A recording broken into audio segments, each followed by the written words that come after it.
नमस्कार विद्यार्थी मित्रांनो, मी डॉक्टर संदीप तुमचं सगळ्यांचं इंग्लिश गुरु फॉर ऑल या ट्रस्टेड डिजिटल प्लॅटफॉर्मवरती स्वागत करतो. विद्यार्थी मित्रांनो, आपल्या ज्या कोर्सचं टायटल आहे ते आहे एंटायर इंग्लिश ग्रामर. त्यामध्ये आपण आर्टिकल्सच्या अंडर लेसन नंबर 1 इथे डिस्कस करणार आहोत.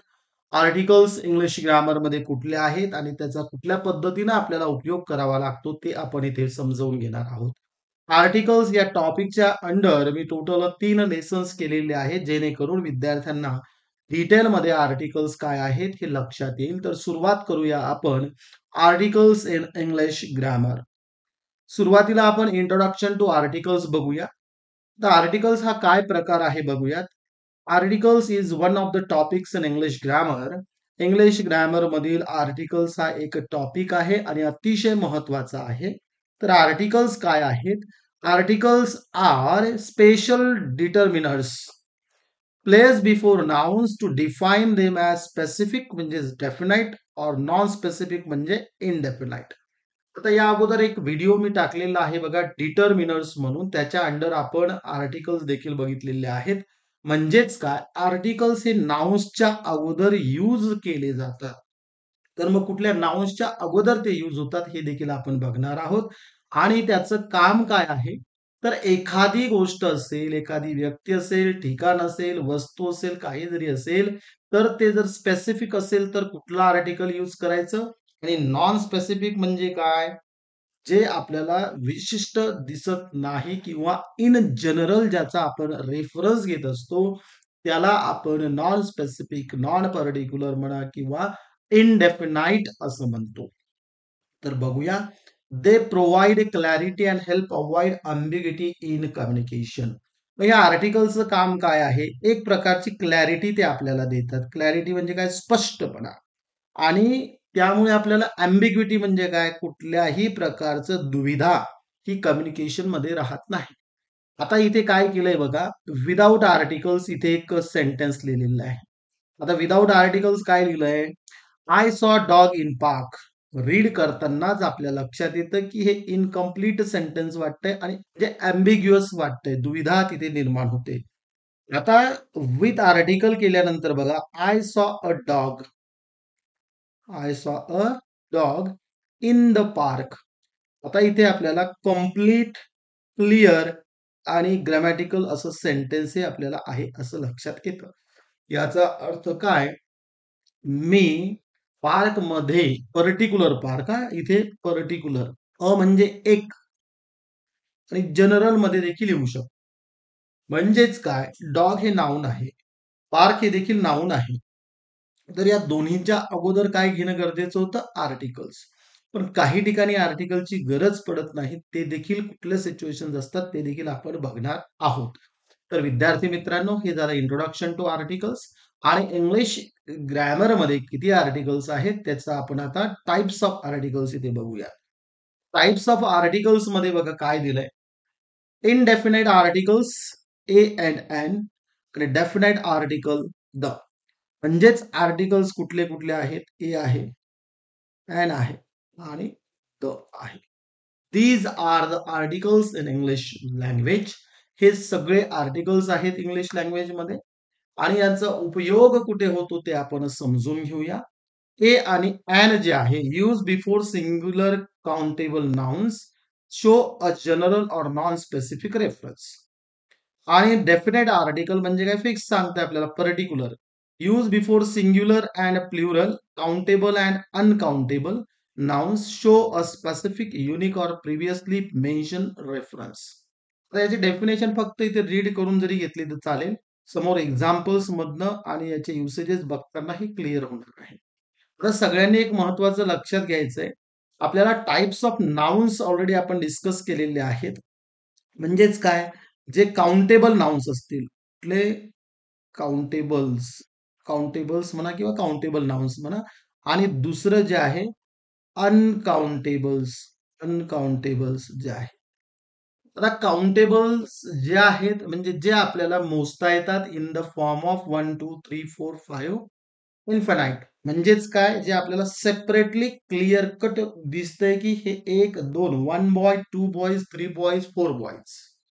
कंटिन्यू करू शकतो आपण 100 बॉयज, थाउजंड बॉईज म्हणजे ते काउंटेबल नाउन झालं. त्याच्या अगोदर किंवा ॲन यूज करता येतं. कुठे यूज करायचं, ॲन कुठे यूज करायचं हे देखील आपण डिस्कस करणार आहोत. अनकाउंटेबल म्हणजे काय? जे आपल्याला काउंट करता येत नाही त्याच्या अगोदर किंवा ॲन यूज करता येत नाही. रेअर केसेसमध्ये यूज करता येतं. तर आपल्याला काउंटेबल्स कशाला म्हणायचं आणि अनकाउंटेबल्स कशाला म्हणायचं हे माहिती असणं गरजेचं आहे. आता आपण बघूया use of the indefinite articles and an. तर या व्हिडिओमध्ये माझा फोकस इंट्रोडक्शन टू आर्टिकल्स आहे, टाइप्स ऑफ आर्टिकल्स आहे आणि अँड ॲन या दोन याच्यावरती या व्हिडिओ सेशनमध्ये भर दिलेला आहे आणि डेफिनेट आर्टिकल वरती मी सेपरेट व्हिडिओ लेसन नंबर 2 बनवलेला आहे. आता आणि ॲन काय प्रकार आहे? म्हणजे एक होतं, ॲन म्हणजे एक होतं. आता त्या अगोदर आपण सगळ्यात म्हणजे सुरुवातीला दोन्हीमध्ये चे युसेजेस काय आहेत किंवा युसेस काय आहेत आणि ॲनचे युसेस काय आहेत बघूया आणि त्यानंतर या दोघांमधला फरक समजून घेऊया. आता uses of the indefinite article आता कुठे यूज होतो इनडेफिनेट आर्टिकलचा? Before a singular countable noun when mention for the first time.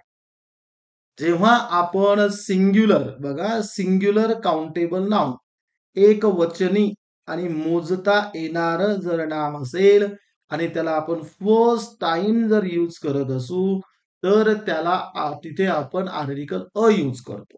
उदाहरणार्थ I saw a cat in the garden. आता कॅट हे नाउन आहे आणि त्या अगोदर यूज केलंय बघा म्हणजे काय दिलंय सिंग्युलर आहे कॅट म्हणजे एकच आहे. काउंटेबल आहे कॅट कॅट्स म्हणू शकतो आपण. सिंग्युलर झालं कॅट, प्लुरल झालं कॅट्स. सिंग्युलर म्हणजे एक वचनी अँड प्लुरल म्हणजे अनेक वचनी. She bought a pen from the shop. A pen बघा a pen first time refer केलाय. म्हणजे इथे आपण काय यूज करू शकतो आर्टिकल सेकंड बघा काय दिलंय before a noun beginning with a consonant sound. हे महत्वाचं आहे.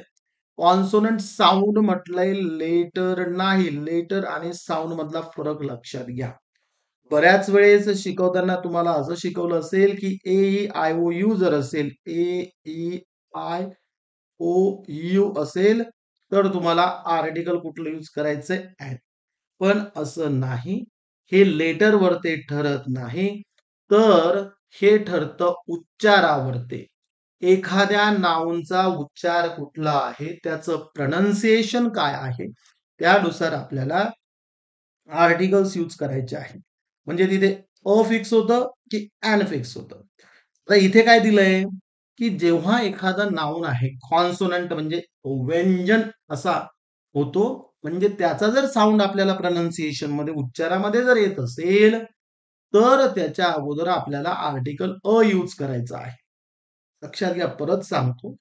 आर्टिकल्स आणि ॲन याचा उपयोग हा एखाद्या नाउनचा एखाद्या म्हणजे एखादं नाउन असेल त्याचं किंवा नाम ज्याला म्हणतो आपण त्याच्या उच्चारानुसार ठरतो. जर साऊंड मध्ये कॉन्सोनंट साऊंड येत असेल उच्चार करताना तर यूज करायचंय आणि जर वॉवेल म्हणजे स्वर साऊंड येत असेल तर आपल्याला तिथे ॲन यूज करायचं आहे. लक्षात घ्या लेटर नुसार जायचं नाही. आता बघा अ बॉय ब ब is a consonant sound a boy ब. अ डॉग ड ड इज अ कॉन्सोनंट साऊंड म्हणून टीचर ट टीचर मधलं ट. चेअर च. इथे बघा म्हणजे हे काय आहे कॉन्सोनंट म्हणून इथे काय घेतलंय आपण युनिव्हर्सिटी. आता हे बघा सुरुवात झाली आहे युन पण उच्चारात काय येतंय य य साऊंड येतोय बघा यू यू यू मधला य येतोय आणि य काय कॉन्सोनंट आहे म्हणून युनिव्हर्सिटी. युरोपियन युरोपियन येत यू यू आणि य जो साऊंड आहे हा कॉन्सोनंट आहे म्हणून त्याच्या अगोदर आपण आर्टिकल यूज केलेला आहे. त्यामुळे हे लक्षात घ्यायचंय सगळ्यांनी. त्यानंतर याचा यूज होतो to mean one. One in number एक. I need a glass of water. Glass एक ग्लास भरून. He waited for a minute. त्याने 1 मिनिट वेट केला होता. 1 मिनिट म्हणजे वन असा त्यातनं अर्थ निघतो वन. हे 3 युसेजेस बघितले. आता आपण बघूया फोर्थ युसेज काय आहे. फोर्थ यूज काय आहे to express profession position, religion or nationality. म्हणजे प्रोफेशन सांगायचे असेल त्या अगोदर आपण अ यूज करतो. She is a doctor. She is a doctor. In certain cases situation नुसार याचा यूज होतो. She is the doctor of. ती कशाची डॉक्टर आहे. शी इज द म्हणजे पर्टिक्युलर एखाद्या डिझीजचे असू शकते, स्पेशलायझेशन असू शकतं. She is the doctor of cancer. बरोबर. अशा पद्धतीने आपण म्हणू शकतो. आता बघा बी. आता इथे हे बरोबर आहे. She is a doctor. He is a Hindu.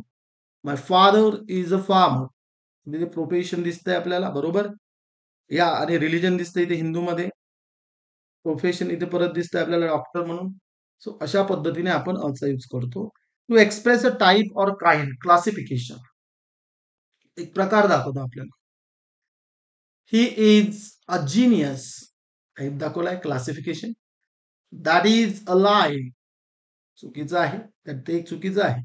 म्हणजे अशा पद्धतीने याचा यूज होतो. आपण मायनर देखील युसेजेस बघतो आहोत. नंबर 6 बघा. In certain numerical group expressions. आता काय म्हटलंय ग्रुप एक्सप्रेशन्स मध्ये म्हटलंय अ डझन एग्स. एक डझन म्हटलंय. अ डझन एग्स 100 रुपीज. बघा ना ग्रुपमध्ये दिसतंय ना 100. आता आपण म्हणू ना की जास्त दिसतंय. अ पेअर ऑफ शूज. एक जोडी शूज. तर न्यूमरिकल सेन्स मध्ये आपण इथे यूज केलेलं आहे. म्हणजे एक डझन म्हणजे काय 100 ज्याला म्हणतो. 100 रुपीज म्हणजे काय 100 rupees. A pair of shoes म्हणजे काय दोन शूजची एक पेअर होते म्हणून इथे ग्रुप एक्सप्रेशन म्हणतो. न्यूमरिकल सेन्स एक पेअर. नंतर बघा we saw a lot of people there. A lot of people इथे देखील बघा आणि एक ग्रुप एक्सप्रेशन म्हटलं. In exclamatory sentences before singular countable nouns. Singular countable exclamatory मध्ये यूज होतो. व्हॉट अ ब्युटिफुल फ्लावर किंवा what a strange idea. What a strange idea. आता एक परत लक्षात घ्यायचं फ्लावर झालं नाव आणि इथे आयडिया झालं नाव. आता आपण वाचताना तुम्ही म्हटलं की सर नाऊनच्या अगोदर यूज करू शकतो. पण नाऊनला मॉडिफाय करणारं असतं ऍडजेक्टिव्ह. मग आपल्याला त्या ऍडजेक्टिव्हच्या अगोदर त्याची पोझिशन घ्यायची आहे. लक्षात घ्या हे फार महत्वाचं आहे. आता a strange idea. An idea म्हटलंय का अ स्ट्रेंज आयडिया. कारण हे या आयडियाला मॉडिफाय केलं स्ट्रेंज ना आणि स्ट्रेंजच्या उच्चारामध्ये काय आलंय स्ट्रेंज. म्हटल्यानंतर ते झालं कॉन्सोनंट म्हणून त्याला अ. थोडा आर्टिकल्स आणि प्रेपोजिशन्स इंग्लिश ग्रामर मधला सगळ्यात टफेस्ट असा पार्ट आहे लक्षात घ्या. जोपर्यंत तुम्ही त्याची प्रॅक्टिस करणार नाही तोपर्यंत तुमचे ग्रॅमॅटिकली करेक्ट येणार नाही. आपल्याला uses of article indefinite article आणि डेफिनाइट नाही. इनडेफिनाइट आर्टिकल काय कुठलं तर चा यूज समजून घ्यायचा आहे. अँड बघा इथे परत सगळ्या ठिकाणी इनडेफिनाइट आर्टिकल आहे त्यामुळे इथे कन्फ्यूज होऊ नका. आपल्याला आर्टिकल चा यूज इथे समजून घ्यायचा आहे. इथे देखील तेच आहे. तर समजून घ्या काय आहे तर काय दिलंय. Before a singular countable noun beginning with a vowel sound. जर उच्चारामध्ये स्वर येत असेल तर स्वर येत असेल उच्चारामध्ये अँड ऍपल म्हणून an an egg a a a हे काय झालंय vowel sound. An umbrella a a an orange a असं असं असं होतं बघा त्याला असं साईन आहे ऑरेंजचं अ म्हणून इथे अॅन यूज केलंय. नंतर before words beginning with silent H so that the word starts with a vowel sound. आता आपण हावर नाही म्हणत अँड आ ऑनेस्ट. हॉनेस्ट नाही म्हणत honest. an honest man and hair. हे काय आहे टू द थ्रोन. इथे हा जो साऊंड आहे हा सायलेंट आहे आणि त्यामुळे उच्चारामध्ये आपल्याला काय दिसतो वॉवेल साऊंड. त्यामुळे त्या अगोदर आपण ॲन यूज करतो. आता इथे बघा before abbreviations acronyms pronouns with a vowel sound an M B यम नाही M M M A an M A M यम म्हणायचं नाही चुकतंय ते M an S O S call S yes नाही. बघा याच्या उच्चारामध्ये काय येतंय तर इथे वॉवेल साऊंड येतोय म्हणून याच्या अगोदर अँड यूज करायचं आहे. तर हे 3 युसेजेस इथे बघितले आपण. नेक्स्ट बघूया आपण कुठला आहे.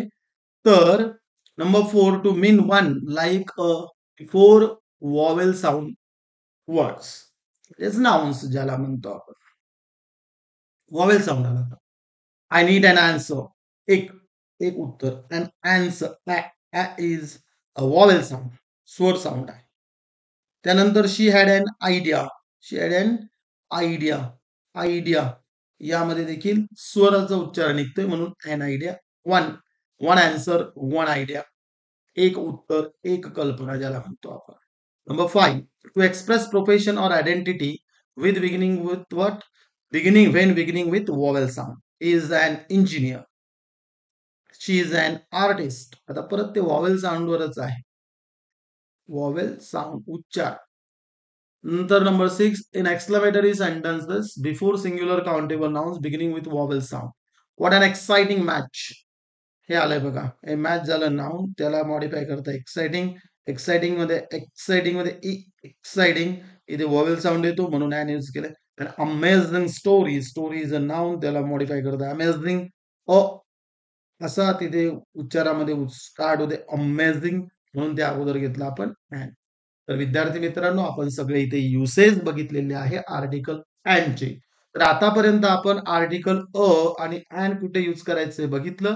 तर क्लिअर कट आहे ज्या नाउनच्या प्रोनाउन्सिएशन मध्ये उच्चारामध्ये जर कॉन्सोनंट साऊंड येत असेल तर अ यूज करायचं आहे आणि ज्याच्यामध्ये आपल्याला वॉवेल साऊंड म्हणजे स्वर उच्चारात येत असेल तर तिथे अँड यूज करायचं आहे. तर आपण difference between a and an इथे आता बघूया काय डिफरन्स आहे. Difference between a and an. Uses are based on pronunciation. उच्चारावरती आहे. A before consonant sound not letter. An before vowel sound not letter. लक्षात घ्या. लेटर म्हणजे एखाद्या शब्दाची सुरुवात कुठल्या लेटरनं झाली त्यानुसार अ किंवा ॲन यूज करायचं नाही. तर उच्चार कसा आहे त्यानुसार करायचा आहे. आता एक्झाम्पल्स दिलेत बघा. One eyed person. वन व साऊंड येतोय इथे मी दिलंय. अँड आ सायलेंट ह साऊंड येतोय. अ वॉवेल साऊंड आ आव आव. त्यानंतर अ युनिव्हर्सिटी य साऊंड येतोय. अँड अ अ हे बघा हे. बघा हे कुठनं आणलं सर स्लॅन्टिंग लाईन्स मध्ये. तर हे तुम्हाला कॅम्ब्रिज किंवा ऑक्सफोर्डची डिक्शनरी यासाठी बघावी लागेल ज्यामध्ये ट्रान्स्क्रिप्शन दिलेलं असतं सुरुवातीला. म्हणजे शब्द त्याच्यानंतर त्याचा उच्चार कसा करायचा हे क्लिअर कट दिलेलं असतं. सगळ्याच डिक्शनरीज मध्ये नाही. ऑक्सफोर्ड आणि कॅम्ब्रिजचं डिक्शनरी असेल कॉलिन्स मध्ये देखील दिलेलं आहे. तर या डिक्शनरीज तुम्ही बघायच्या आहेत रेफर करायच्या आहेत. आता बघूया आपण काही एक्झाम्पल्स बघूया. डिफरन्स लक्षात आलेला आहे. युसेस बघितलेले आहे. आता fill in the blanks with a or an. He gave me a 1 rupee note as a token. व साऊंड आहे म्हणून इथे अ यूज केलाय. त्यानंतर काय आहे. We saw a university building. A university building that was more than 200 years old. युनिव्हर्सिटीमध्ये य लाईक यू असं आलंय म्हणून कॉन्सोनंट म्हणून अ यूज केलाय. My uncle is an honest man. An honest म्हटलंय ऑ. इथे येस साऊंड आहे ऑ येतं honest. She bought a European painting. European य साऊंड इज देअर म्हणून a. So the scientist discovered an unusual a. हे बघ अ आलं म्हणून अनयुजुअल मेथड यूज केलेला आहे. नेक्स्ट बघा. I have never seen a unique opportunity. य साऊंड आलंय युनिक. य उच्चारामध्ये य येतं. सो अ आपण तिथे यूज केलंय. He went to buy an umbrella. Umbrella. लक्षात आलं का तुमच्या अ आणि यांचा कसा इथे आपल्याला फरक लक्षात घ्यायचा आहे. Rohan found an hour to finish all his pending assignments. An आ म्हणून इथे an. We had a wonderful evening at the concert yesterday. व साऊंड अँड काय दिलंय a wonderful evening. The teacher gave a useful piece of advice. A useful य sound is there. Therefore, what is used there? अ. तर अशा पद्धतीने विद्यार्थी मित्रांनो या सेशन मध्ये आपण आर्टिकल्स वरती फोकस केलेला आहे. आर्टिकल्स कशाला म्हणायचंय? इंग्लिश लँग्वेजमध्ये, इंग्लिश ग्रामरमध्ये आर्टिकल्स कुठले आहे? आणि आपण आर्टिकल्स आणि ॲन याचे युसेज बघितले आणि त्याच्यामधला डिफरन्स बघितला आणि अतिशय महत्त्वाचे एक्झाम्पल्स बघितलेले आहे. तर विद्यार्थी मित्रांनो, यावरती वेगवेगळ्या परीक्षांमध्ये कसे प्रश्न विचारले जातात, याचे आपण टेस्ट सीरीजद्वारे तुमच्या लक्षात येणार आहे. आणि तसेच माझ्या YouTube चॅनलवरती देखील मी लाईव्ह सेशन्स जे आहे हे पी-वाय-क्यूज प्रिव्हियस इयर्स क्वेश्चन्स येत्या 5 सप्टेंबर 2025 पासून दररोज लाईव्ह येणार आहे. जेणेकरून विद्यार्थ्यांची प्रॅक्टिस देखील होईल. So thank you students for attending this session.